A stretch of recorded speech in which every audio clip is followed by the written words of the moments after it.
parle. Chaque jour, Charles et Carole vous présentent la leçon de l'école du sabbat.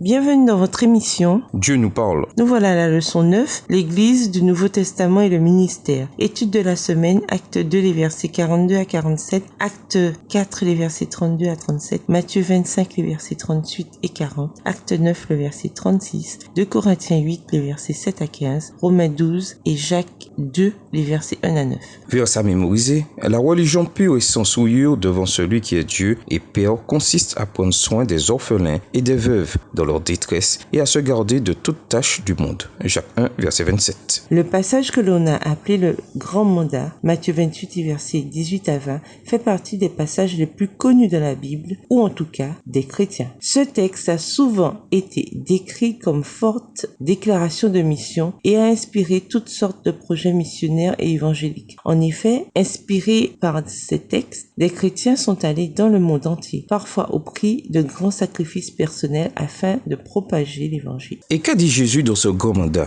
De faire des disciples, de baptiser et d'enseigner aux gens à garder tout ce que je vous ai commandé. Matthieu 28, verset 20. Et comme nous l'avons vu, une bonne partie de ce que Jésus nous a ordonné est liée à s'occuper des nécessiteux, de ceux qui souffrent, de ceux qui sont incapables de prendre soin d'eux-mêmes. À ce titre, nous ne devons pas oublier que ces instructions aux premiers disciples de Jésus ne constituaient pas tant une nouvelle mission, quelque chose qu'ils n'avaient jamais entendu, mais un prolongement de la mission que Jésus avait déjà commencé à accomplir parmi eux. De ce fait, cet aspect de l'enseignement de Jésus se voit clairement dans la vie de la nouvelle communauté d'église comme faisant partie de l'accomplissement du grand mandat. Et nous vous laissons avec la pensée du jour. Les disciples du Christ de différentes époques reçoivent le même Saint-Esprit. L'église primitive avait pour mission de répandre l'amour de Dieu. Aujourd'hui, l'église du Nouveau Testament, toujours vivante, accomplit le mandat qui lui a été confié à l'ascension de Jésus. Au revoir. Et à demain si Dieu veut.